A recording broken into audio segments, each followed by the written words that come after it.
The Signal Oil Program, The Whistler.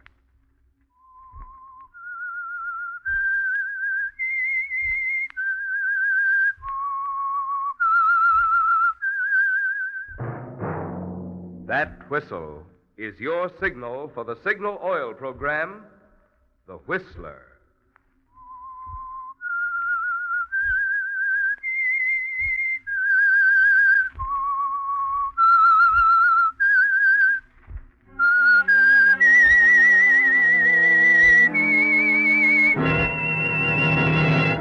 I am the Whistler, and I know many things, for I walk by night. I know many strange tales hidden in the hearts of men and women who have stepped into the shadows. Yes, I know the nameless terrors of which they dare not speak.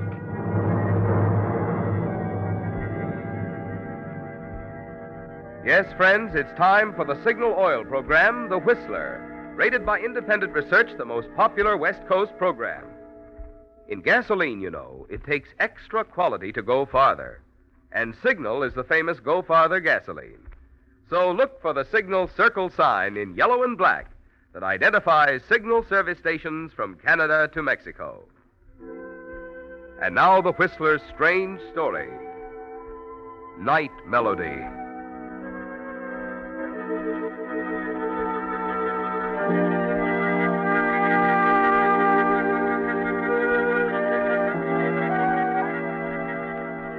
Marshall was nervous. His hand shook as he dialed Helen's number on the phone in the drugstore a block away from the apartment. He realized he shouldn't be calling her now, of all times. She knew he was coming back tonight, knew every step of the plan. They'd gone over it carefully a week ago, before he left for Phoenix. But even though it was dangerous, he had to call her. Had to still that terrible, unsure feeling in the pit of his stomach. And Helen reacted just as he expected. But I told you not to call me, Marshall. I had to, Helen. I had to make sure.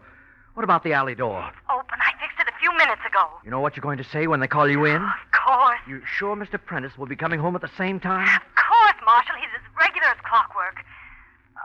Now, don't be silly, darling. You can trust me. Everything is just waiting for you to walk in. All right, Helen. I'll be there in 10 minutes.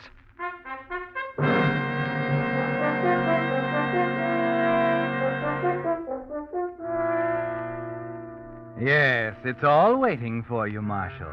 The side door open and ready for you. The vial of poison in your pocket.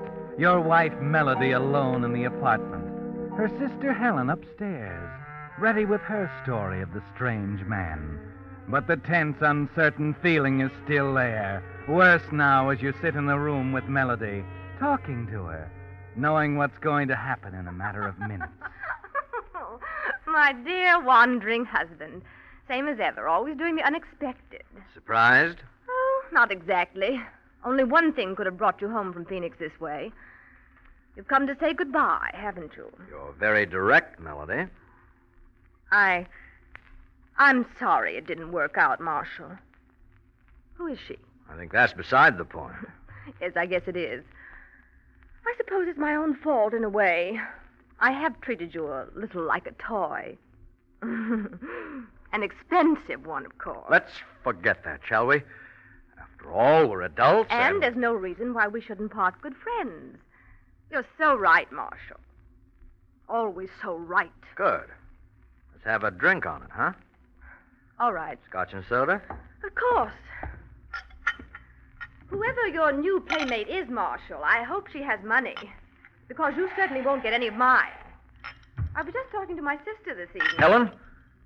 What's she got to do with it? I told her again that if anything happens to me, everything I have goes to her. That's all. Well, that's as it should be.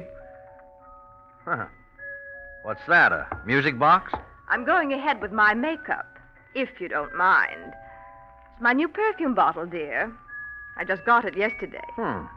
Clever, isn't it? Same old perfume, though, huh? Night Melody. Supposed to fit my personality, you know. Never liked it. Did you, dear? No.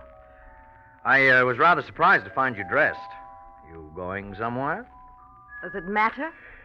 Well, I suppose it's none of my business now. Well, here's your drink. Let me put back the stuff. Oh, I'm Oh, you made me sorry. spill it, Marshal. Why can't you I look didn't what- mean to do it. I'm Oh, I sorry, hope it Melody. won't show. It's all over my new Here, suit. I'll- There you are. Phew, that's strong, isn't it? You don't like it, do you? You never like Oh, anything. please, Melody. We're good friends, remember? Here's your drink. Oh, all right. To the future, huh? To the future. Oh, I've never tasted anything quite so strong. It's almost... What is it, Marshal? Marshal, what have you done to me?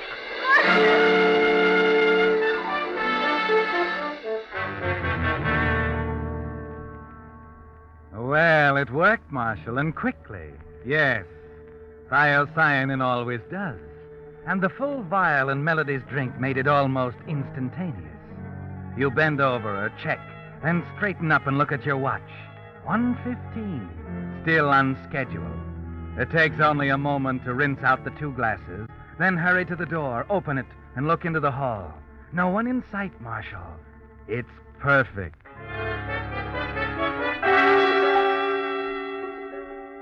One minute later, you're carrying Melody to the automatic elevator, held on the 4th floor by the little block of wood you left to prop the door open.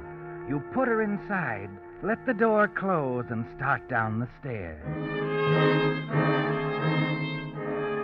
At 1:26, you're standing in the shadows of the shrubbery outside the building.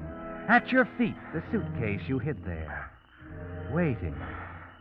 Waiting. Waiting. Why doesn't he come? Oh, here he comes now. Yeah, this is him.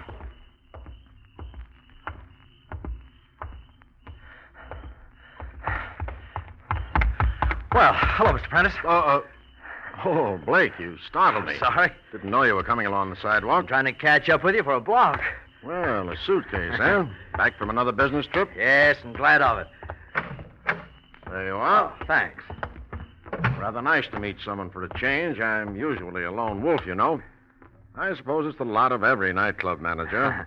Did you ring for the elevator? Yep, already started down. Your wife expecting you, Blake? Why, no, I didn't get a chance to wire her. Probably be quite a surprise.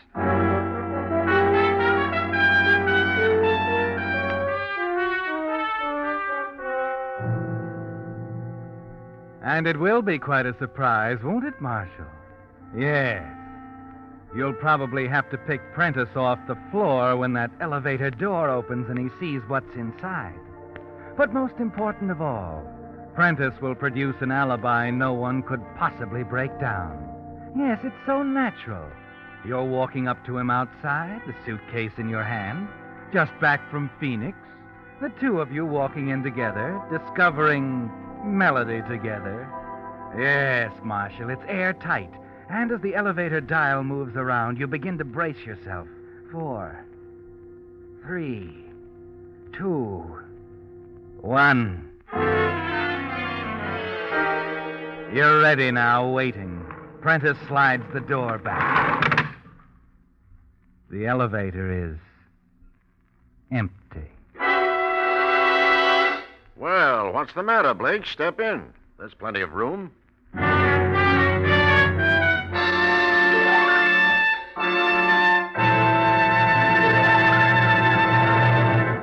With the prologue of Night Melody, the Signal Oil Company is bringing you another strange tale by The Whistler. You know, the sound effects they use for radio are mighty interesting. For instance, suppose I were to broadcast that message you see in Signal gasoline ads. It takes extra quality to go farther, and Signal is the famous Go Farther gasoline. Now, if I said that through the filter mic, here's how it would sound. It takes extra quality to go farther, and Signal is the famous Go Farther gasoline. On the other hand, through the echo chamber, it would sound like this. It takes extra quality to go farther, and Signal is the famous Go Farther gasoline. But after all, the important thing is what you say, not how you say it. And in gasoline, the important thing is that it takes extra quality to go farther. And Signal is the famous Go Farther gasoline. You see, those quick signal starts save gasoline. That fast signal pickup and smooth, knock-free signal power mean more efficient engine performance. And if a gasoline helps you enjoy more engine efficiency, it naturally helps you get more mileage. That's why Signal says just check your speedometer for the best proof of gasoline quality. You'll find it's true. In gasoline, it does take extra quality to go farther. And remember, Signal is the famous Go Farther gasoline. And now back to the Whistler.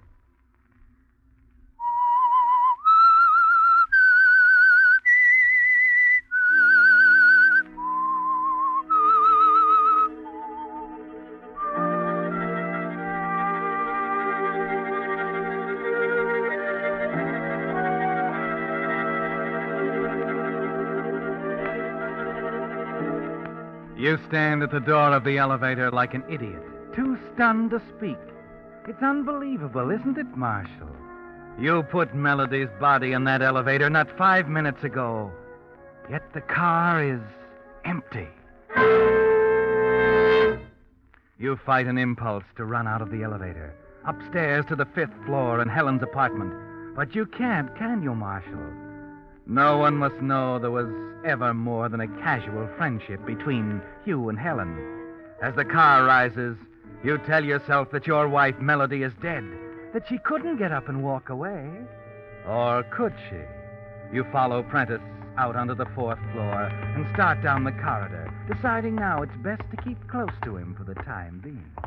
You seem a little ruffled tonight, Blake. Anything wrong? Oh, no. I had kind of a rough time on the plane, though, and, well, come on in, Prentice. Have a nightcap with me. Won't we disturb your wife? Oh, she won't mind. Just a quickie. Well, you know me.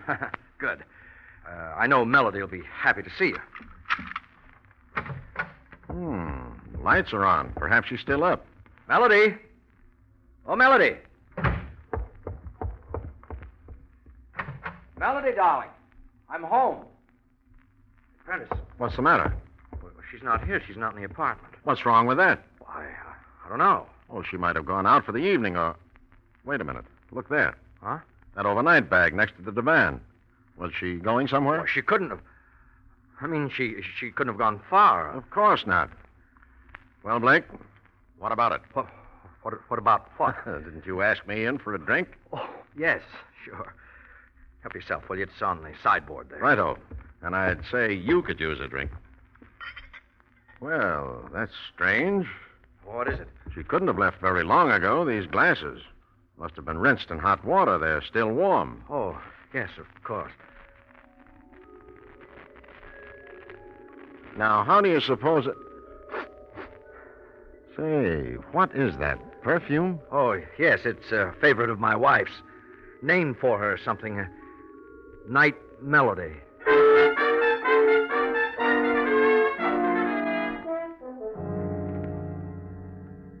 And the scent of it, heavier than ever now, makes you almost feel Melody near you.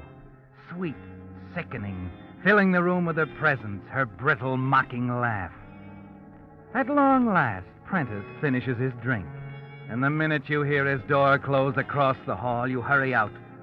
Search the corridors on the 4th floor, then down the stairs to the 3rd, the 2nd, and finally into the lobby. Where is she, Marshal? What happened to Melody?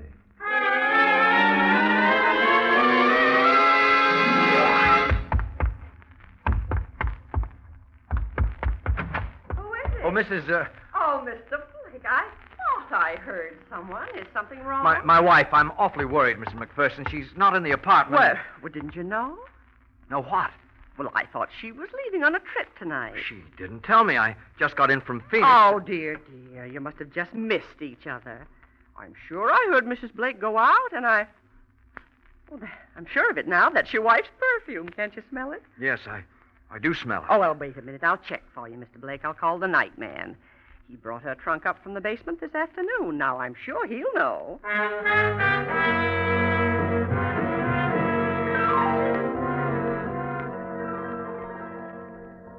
you say she didn't mention anything to you this afternoon, Mr. Novello? Yes, I see. Well, Mr. Blake's quite worried, and he... Oh, you did. You saw her leave the building a short time ago. What? What did he say? The night man saw her leave. About what time, Mr. Novello? 1:30 or so? Wait a minute. What's he... Oh, and she was carrying her overnight bag. I see. Well, thank you. Yes, good night. Overnight bag? Tell me, what did he say about... But she was carrying it with her. Bag? Oh, now, there's nothing to worry about, Mr. Blake. Come, I'll fix you some tea. Only be a moment, and I'll... That perfume, it's in here, too. Isn't that odd?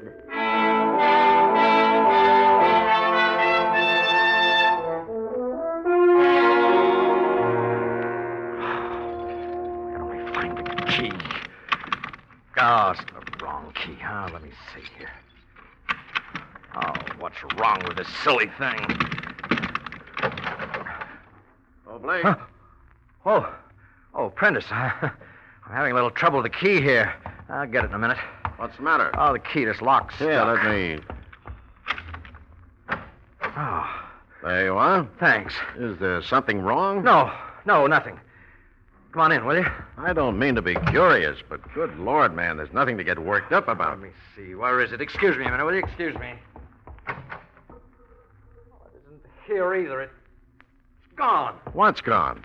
Her overnight bag, Melody's. It was here a minute ago. I guess that's what she came back for. What did you say? Well, I thought it was she. Someone came and went only a minute ago. But she couldn't have. I mean, Look, Blake, there's one way to settle it. Let's go up and check with her sister, Helen.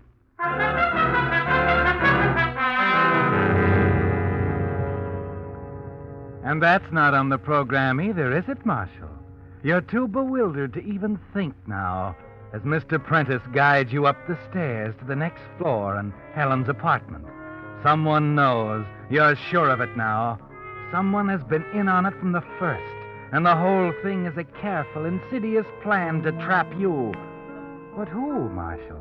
Who could it be? Then as the two of you start down the sixth-floor corridor, something hits you between the eyes. Oh, don't be silly, darling. You can trust me. Everything is just waiting for you to walk in. You stop short for a minute, your mind spinning, and then continue on after Prentice. Walk in, Marshal. Walk into what? Oh, Mr. What's the matter? Why are you... Oh, nothing at all, Miss Mason. I'm sorry, Helen. Marshal, something's wrong. What is it? We didn't want to disturb you, Miss Mason. See, I'm a little concerned about Melody, Helen. Well, you know I've been in Phoenix for the past 2 weeks. I just returned unexpectedly, and... Tell me. Tell me, Marshal, what is it? Well, she isn't at home. Melody isn't at home? There's really nothing to be alarmed about. You know, of course, that she planned a trip. You can't seem to convince Blake here Look, that... please, Mr. Prentice, would you mind if I talk to Helen alone? Oh, not at all. Good night, Miss Mason. Sorry to have disturbed you, but poor Blake here. Of course. Come in, Marshal, and thank you, Mr. Prentice. Not at all. What's the matter? Everything. Did you do it? Yes, right on schedule. Only one thing. What? When Prentice and I opened the elevator door, she wasn't there. What do you mean? That she wasn't there. Everybody's trying to tell me she's walking around the building. Oh, Marshal, are you sure She was dead, I tell you. When I put her in that elevator, she was Oh, dead. don't be ridiculous. Tell me now. Tell me exactly what happened. It went off perfectly. I got up to her apartment just after 1. We talked a while. I suggested a farewell drink, and then I... Go on. Wait a minute. Helen. You. What's the matter? She's been here, too, hasn't she? Marshal, what are you... Night Melody. Here in this room. I can smell it. What are you talking Melody's about? perfume. Perfume? What in the Only world? one way it could have happened, Helen. Just one way. Marshal. You're double-crossing me, Helen.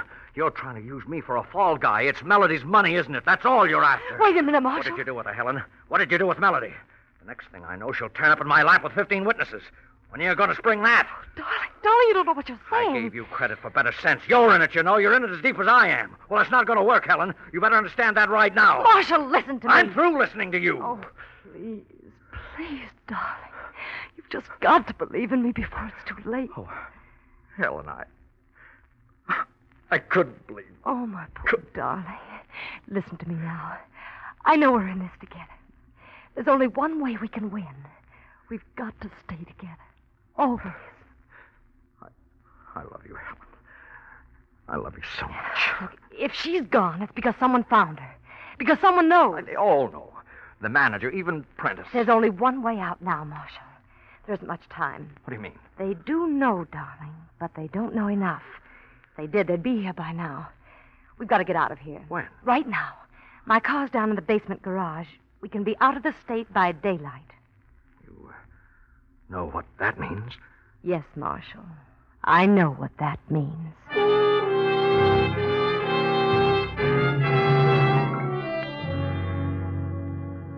There's a sick feeling of defeat inside you as you wait for her to dress. Yes, you know what it means to run now, don't you, Marshal? From this minute on, the two of you are giving up all thought of the money, admitting to the world and the law that you murdered Melody Blake. But Helen's right. There's only one explanation.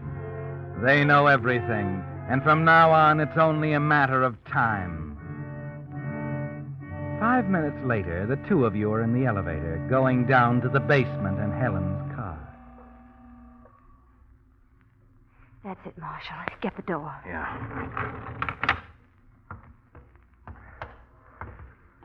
Car's over here. It's so dark, I can't... Here, take my hand. Is there anyone on duty? The night man's working upstairs, I think. Hurry, darling. What's the matter? Helen, look. On the table over there. Under the window. Where? I don't see it.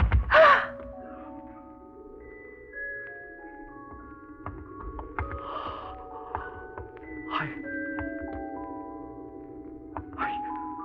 don't understand. They brought her down here. Melody, you are dead, aren't you? You are dead. I'm afraid she is. Oh, Mr. Blake, it's awful. I had no idea when I told Please, you. Mrs. McPherson. Who are you? Lieutenant Brackett, homicide. Mrs. McPherson called us. But why? What are you doing here? I don't think it's necessary to explain that. You surprised, Helen? Marshal. You're stunned, aren't you? Right out of a clear sky. You had no idea. Please, darling, believe me. That's the trouble. I did believe you. You should have had better sense, Helen. It won't work, you know. It's the wrong kind of a frame. There's still two of us. Stop, Two Marshal. of us, Helen, you and I. Yes, did you get that, Lieutenant? Two of us. I didn't kill her. I was the machine, the dummy. She pulled the strings. You don't know what you're saying. Shut up!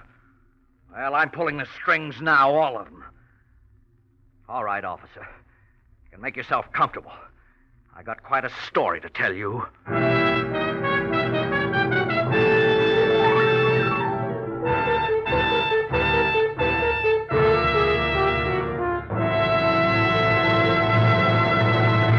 The Whistler will return in just a moment with the strange ending to tonight's story. But now, a message especially for you drivers who have new cars or expect to be getting one. Just any motor oil won't do, you know, for today's high-efficiency motors. No, sir. They need special protection against corrosion, wear, and carbon if they're to give you the long, trouble-free service you have a right to expect. So Signal has brought out a finer motor oil, especially created to give modern motors this extra protection. Signal Premium Motor Oil. Of course, it has 100% pure paraffin base. But in addition, Signal Premium contains 5 scientific new compounds. The result? Road and laboratory tests prove that motors stay 6 times cleaner, and cylinder wear is reduced 1/3 with Signal Premium Motor Oil. And that holds just as true for old motors as for new ones. So make your next oil change a change to the new Signal oil that's your guarantee of a sweeter running motor. Signal Premium Motor Oil. And now back to the Whistler.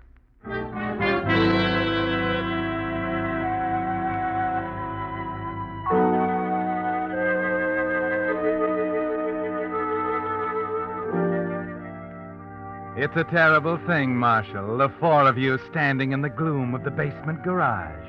Just enough light from the street lamp outside filtering through the dirty window to give the whole picture an ethereal, ghostly pallor. You hear yourself talking now, slowly at first, then faster as the hatred inside you drives the whole thing out of your brain and in a flood of words. You tell everything. How you fell in love with Helen. About the night you discovered you were both thinking of murder and of Melody's money, of the poisoned drink, the elevator, the maddening discovery that Melody's body was gone. Helen begins to sob. Mrs. McPherson and the lieutenant just stand there quietly listening. Well, that's all, Lieutenant. I don't know what she's done to try to implicate me, what kind of a yarn she's told you, but that's the truth. And no one will ever make me change it. Oh, Marshal, why? Why? Well, what about it, officer? Amazing what you can run into in an apartment house garage. Come on. Where are we going? The night man's room is down here. I'd like to have you talk to him. The night man? Bring the lady, Mrs. McPherson. This way, Miss Mason. No, I won't. I'm not going You'll to. do what I tell you. You're both under arrest. Suspicion of murder. But the night man, what's he got to do with Take it easy. You'll see in a minute. Oh, Flynn. Yes, Lieutenant? Can we see him now? Sure, go on in. Come on.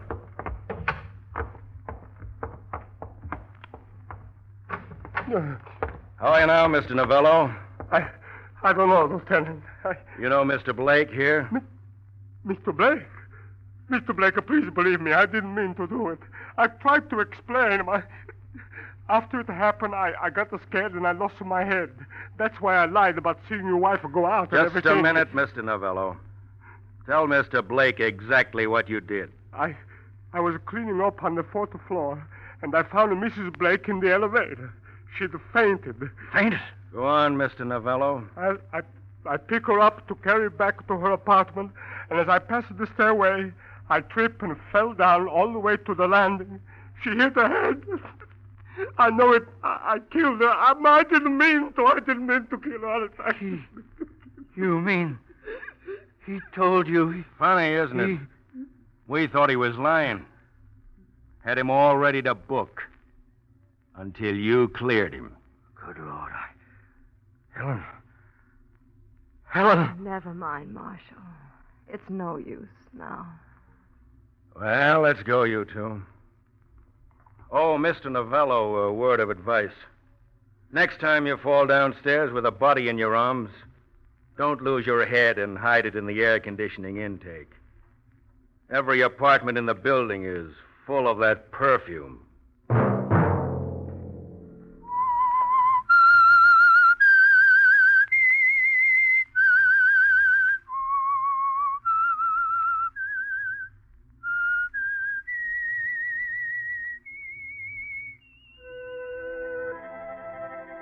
Let that whistle be your signal for the Signal Oil program, The Whistler, each Monday at 9. Brought to you by the Signal Oil Company, makers of Signal gasoline and motor oil and fine quality automotive accessories. Signal has asked me to remind you, to get the most driving pleasure, drive at sensible speeds, be courteous, and obey traffic regulations. It may save a life, possibly your own.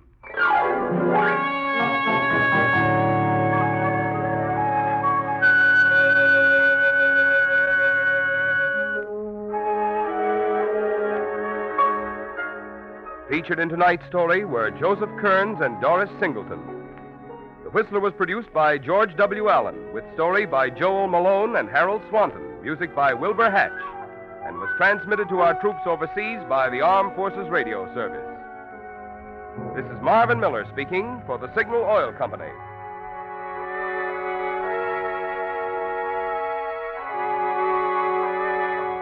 This is CBS, the Columbia Broadcasting System.